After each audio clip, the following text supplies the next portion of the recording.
Ficción Marciana presenta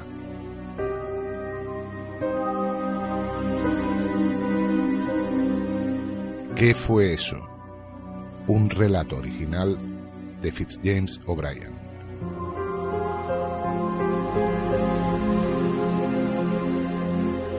Primer acto, retando a lo desconocido.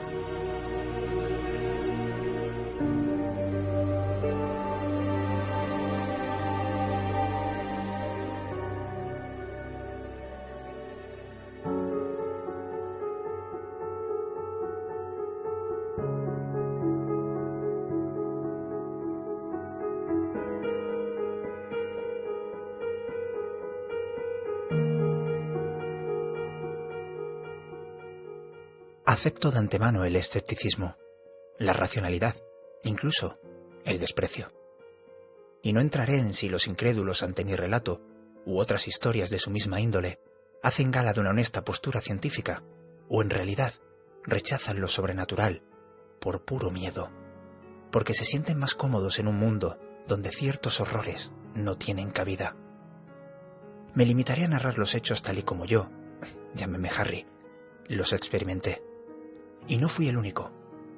Por prudencia cambiaré también los nombres de quienes no sufrieron la agresión de lo desconocido, pero se convirtieron en testigos horrorizados. Ante el inexorable miedo al ridículo, dudo que alguno de ellos se atreva a contar alguna vez lo que aconteció aquella ciega madrugada en Nueva York, en la casa de la calle 26. En ningún momento intento sugerir que mi entonces prometida fue causante de mi horrible experiencia, pero no puede negarse que todo empezó como una suerte de reto a lo sobrenatural. Al contrario que muchas damas neoyorquinas de la época, Elinor no se sentía atraída por el espiritismo, el mesmerismo o las teorías de Madame Blavatsky y muchos de sus coetáneos. Su padre, su abuelo y uno de sus tíos eran reputados médicos y rechazaban de pleno todos aquellos páramos filosóficos de irracionalidad, que a mí, por el contrario, me resultaban tan atractivos. No tanto por una cuestión de creencia, sino de morbosa curiosidad. Le había confesado a Elinor muchas veces que me sentía encerrado en la pequeña habitación donde residía. Como aspirante a escritor, pasaba muchas horas entre cuatro paredes y ansiaba un poco más de espacio. Ahora que mi primer libro, una pequeña obra que intentaba recopilar leyendas y narraciones de los indios americanos, se había vendido razonablemente bien, una mudanza hacia estancias más amplias era una posibilidad a mi alcance, y mi amada tenía la sugerencia perfecta para matar dos pájaros de un tiro. Todo es mentira. Todo fraudes, engañifas y trucos de circo. La mayoría torpemente ejecutados. Tío Melvin ya ha desenmascarado a 3 de estas supuestas espiritistas. ¿Y sabes qué ha pasado? Su flujo de clientes apenas ha disminuido. Hay gente que parece que disfruta siendo engañada. Puede. Pero la mayoría solo se aferra al recuerdo de sus seres queridos. Y otros, bueno, prefieren pensar que el mundo es más interesante y misterioso de lo que parece, que hay verdades ocultas que se esconden en los recovecos de la naturaleza y de la razón. ¿Otros como tú, Harry? ¿Yo? Tal vez. Aunque sabes que nunca me dejaría engañar por uno de esos infames trucos de barraca. Pero la posibilidad de experimentar algo ignoto, sobrenatural, eso, mi querida Elinor, sabes que sí me gustaría. Aunque solo fuese por tener con qué llevarte la contraria. Pues ahora que lo pienso, si tanto te atrae, tal vez tenga un modo de saciar tu ansia por lo desconocido. En cierto modo, considéralo un reto. Espero que la habitación sea de su agrado. ¿Desea ver el jardín? Con gusto, señora Moffat. Aunque solo con el tamaño de la habitación y el mobiliario me ha convencido. No tan rápido, joven. Antes de nada, debo preguntarle si está usted informado de las razones que hacen peculiar a esta vivienda. Mi prometida me ha puesto al tanto, aunque me gustaría que usted fuese menos escrupulosa que ella en los detalles. Tal vez recordará la historia de Floyd Lyman, quien mandó a construir esta casa. No diga más. Murió en extrañas circunstancias y ahora su espíritu recorre los pasillos de noche, arrastrando cadenas y ululando sin miramientos. Ha acertado en las cadenas, las que Lyman hubiera tenido que llevar si lo hubiesen cogido. Cometió un fraude bancario y huyó a Francia, pero no disfrutó mucho de su fortuna, pues murió de un ataque al corazón.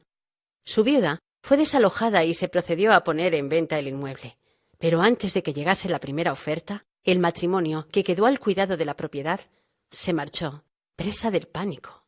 ¿Qué es lo que contaron? No puedo entrar en más detalles, aunque crea que intenté averiguarlos. Se habló de inexplicables corrientes de aire frío, muebles pesados que cambiaban de lugar, pasos en la noche y otros ruidos que lavan la sangre. Ahora bien, si estos fenómenos tienen que ver con el difunto Floyd Lyman, lo desconozco. ¿Sería tan amable de salir? Le mostraré el jardín. De hecho, es creencia extendida que los espíritus habitan allá donde fallecieron, y ese no es el caso del señor Lyman. No necesariamente. A veces, basta con que hayan residido el tiempo suficiente en el lugar. Vaya, señora Moffat, veo que es usted una entendida en estas cuestiones. Tan solo una aficionada, como prácticamente todos mis inquilinos.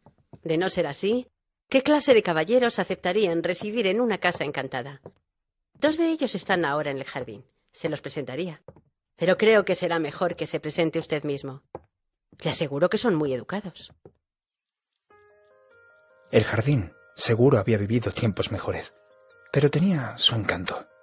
Y sobre todo, era agradablemente soleado. Cubierto de mullida hierba, contaba con 2 arbolitos, entre los que la señora Moffat tenía la colada y unos parterres con flores en los extremos.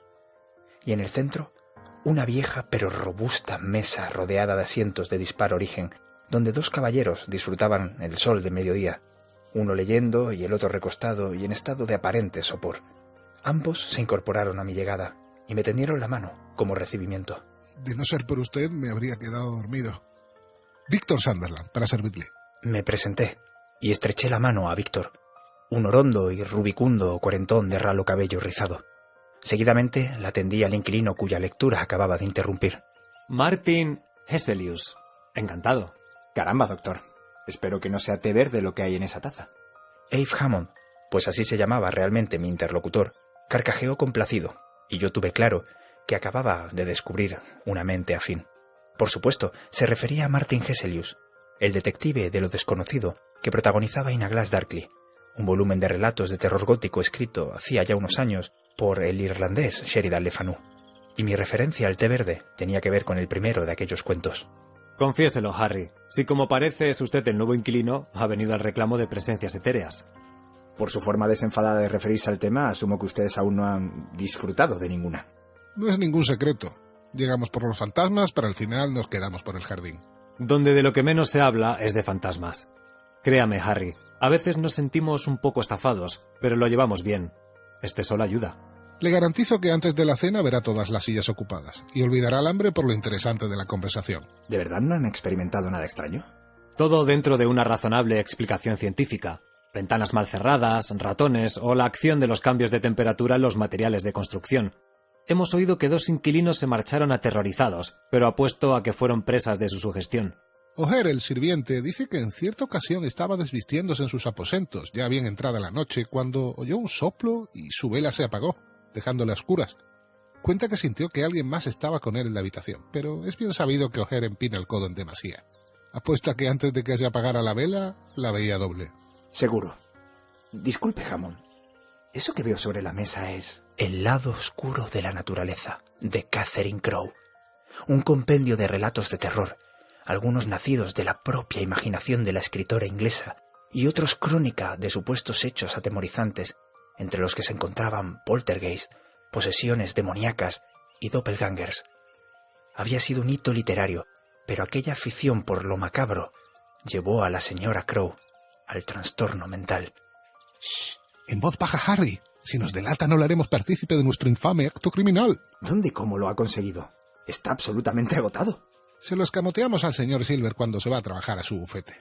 No volverá hasta las 6 y a las 3 tenemos que devolvérselo a Valerie, que es quien en esta ocasión ha sobornado a O'Hare para que lo saque de su habitación y lo devuelva allí más tarde. A cambio de una pinta de whisky irlandés, por supuesto. Y ahora Hammond vuelve a sumergirse en la lectura mientras yo le hablo a Harry del resto de inquilinos.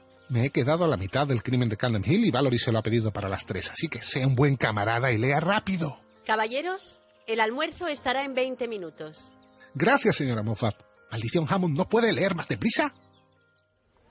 Tras la comida, decidí recorrer la ciudad en busca de tan solicitado volumen, pero mis esfuerzos fueron, como anticipaba, infructuosos. Finalmente regresé a mi nuevo domicilio de la calle 26, justo a punto para cenar y conocer al resto de inquilinos. Esta sopa de cebolla está deliciosa, señora Moffat. ¿Cuánto tendré que pagarle para que me dé la receta? Fred Valory era obeso y enérgico, y se notaba que ejercía grandes dosis de autocontrol para no sorber la sopa. A su lado, el joven Niles Bishop, casi su opuesto en físico y espíritu, asentía silenciosamente como signo de aprobación, mientras se llevaba la cuchara a la boca con languidez.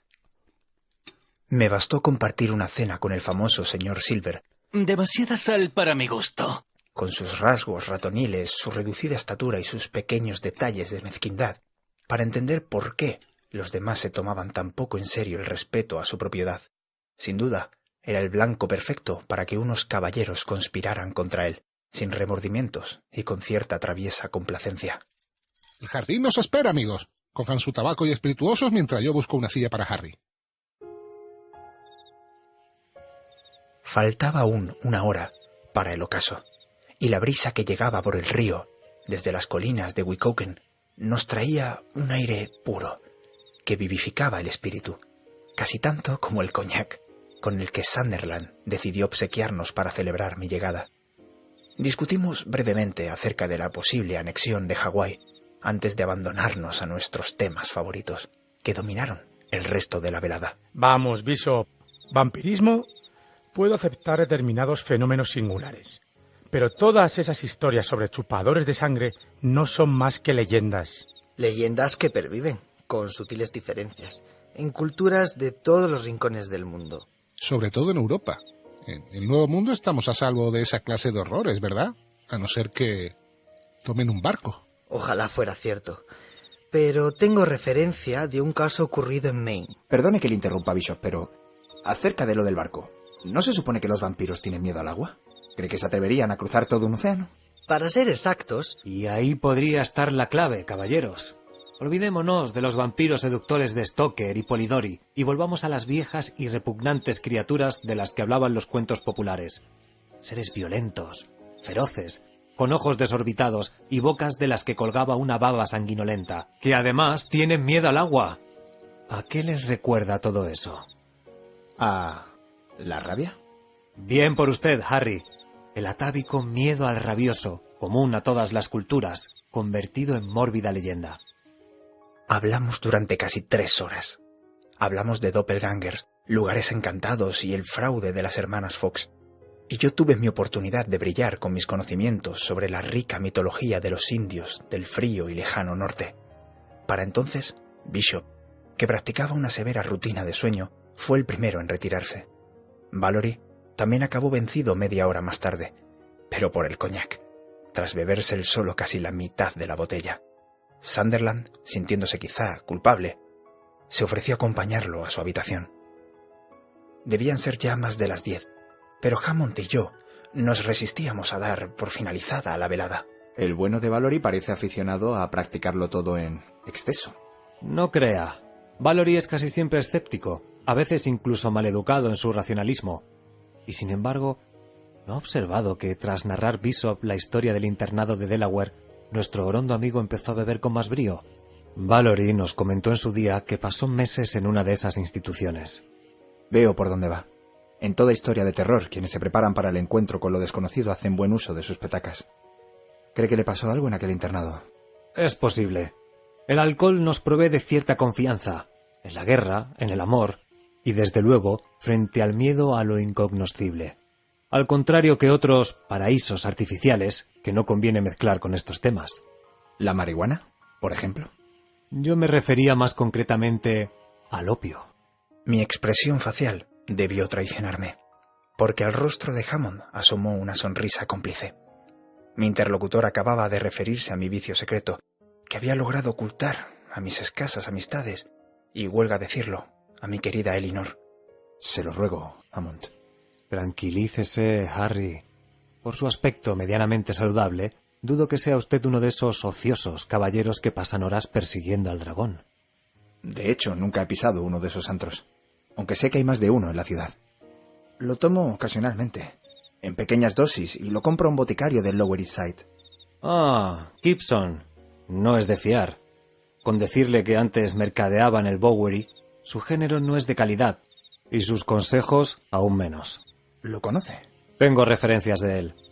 Le daré la dirección del viejo Bao, aunque antes te permitiré probar su mercancía. Pero no esta noche, Harry. Hoy ya hemos bebido y los hombres sensatos no mezclan venenos. Ya hablaremos mañana. Hammond cumplió su palabra.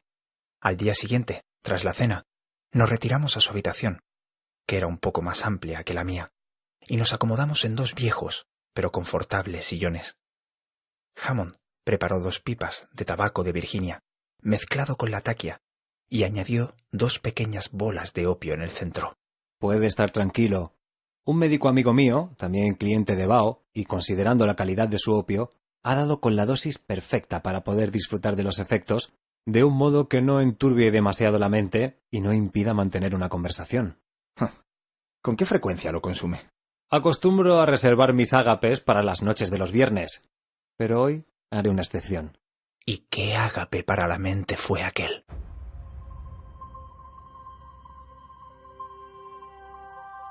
Siguiendo el consejo de Hammond, dejamos de lado tenebrismos y fantasmagorías y nos centramos en los aspectos más luminosos de la existencia.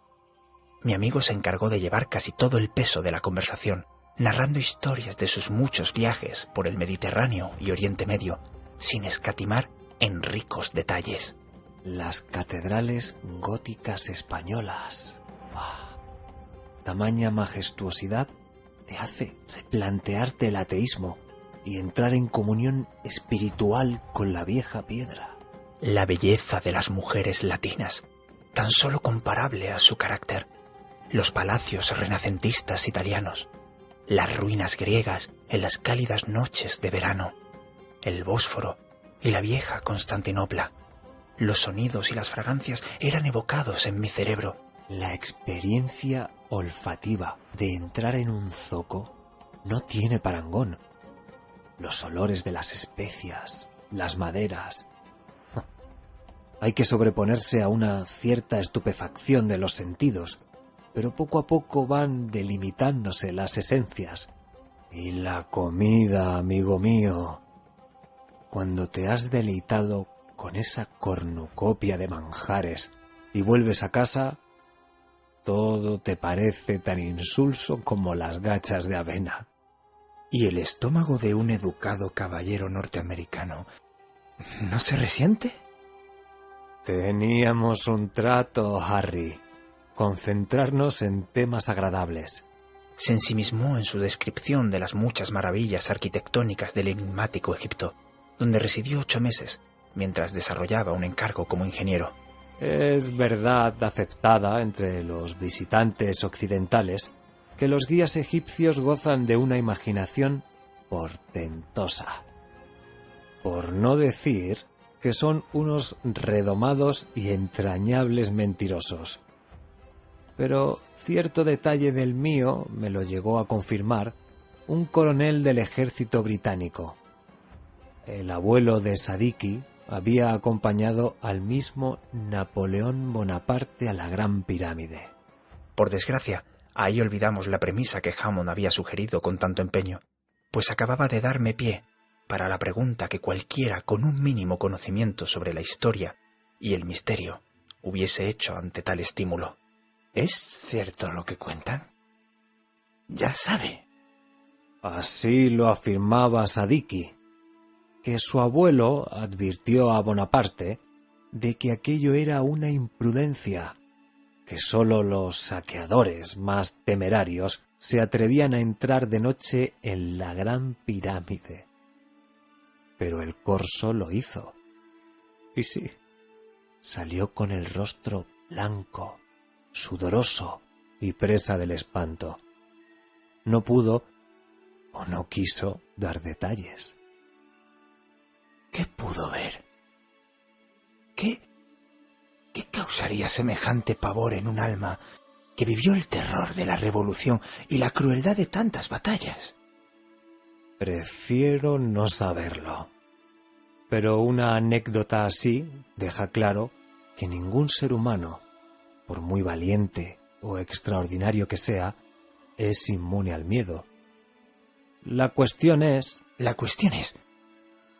¿Existe un horror al que ningún hombre es inmune? Los dos conocemos mucha ficción sobre el tema. Si hace memoria, ¿qué lectura le ha inspirado un mayor horror? ¿Qué me dice del coro de voces de Wayland, de Charles Brockden Brown? Sumamente inquietante. Y, volviendo a Wayland, la propia idea de la combustión espontánea ¿no le parece espantosa? Sin duda, pero permítame que dé la vuelta a la cuestión. La combustión espontánea, aunque una posibilidad pavorosa, no deja de ser un fenómeno extraordinariamente infrecuente. Es por eso que un relato que releí hace poco me ha producido una desazón singular. Y el autor, como Brockden Brown, es también uno de nuestros compatriotas. ¿Hawthorne, quizá? Poe. Poe. ¿Cómo no? ¿Recuerda El entierro prematuro? Por supuesto. Un tema enraizado en el espíritu del terror romántico, pero para nada sobrenatural, y en el marco de lo posible. Muy en el marco de lo posible, Harry. De ahí lo aterrador. Un colega británico, especializado en la construcción de represas, me habló de lo que pasa cuando se desalojan poblaciones que van a ser inundadas y se decide trasladar los cementerios. No entiendo. Aparte de lo desagradable de la tarea, siempre se encuentran evidencias, y no entraré en detalles, de que los entierros prematuros no son tan infrecuentes. Dios santo. Nos apresuramos a calificar como bárbaros, faltos de pulcritud, a tantos pueblos que respetan un protocolo antes del enterramiento, una espera que evitaría tan horripilante error. Un horror motivado por la asepsia. Por nuestro rechazo a algo tan natural como la muerte. Bárbaros. De seguro sabían más que nosotros. He hablado con médicos sobre el tema. La mayoría son reacios, pero los hay que reconocen que algunos individuos pueden caer en una suerte de letargo extremo que podría ser confundido con la muerte. Entiendo ahora su inquietud al releer al bostoniano. Amigo, prometimos no traspasar ciertas fronteras en nuestra conversación. Ya ve lo que hemos conseguido. Debe ser el influjo de esta casa. Hasta el aire me parece más frío. El aire es más frío, de hecho, el que entra por la ventana. No olvide que la hemos dejado abierta. No obstante, convendrá conmigo en que deberíamos dar por terminada la velada. Sí, será lo mejor. Y un consejo. No se vaya a la cama con estos pensamientos en la cabeza. Hasta mañana, Hammond.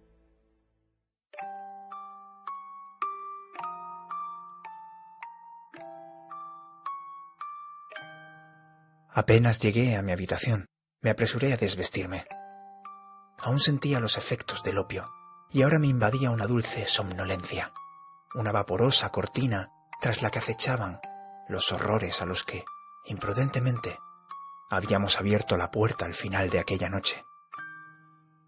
Poco podía imaginar que un horror muy concreto, un horror material, sólido, estaba acechándome.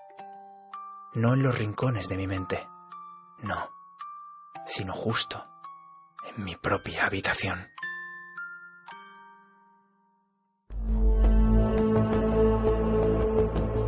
Esto ha sido Ficción Marciana, un relato original de Fitzjames O'Brien. Guión adaptado y edición de José Ceballos. Producción José Ceballos y Gonzalo Meral. Correcciones Gonzalo Meral.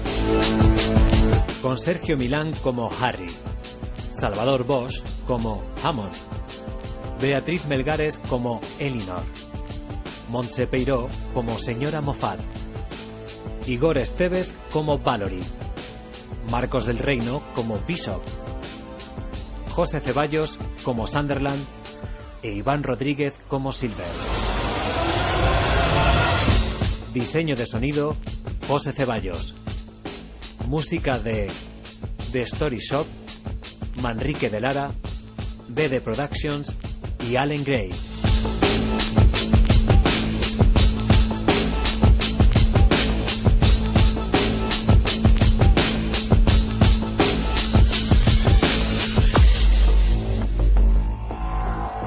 Suscríbete a la Red Marciana.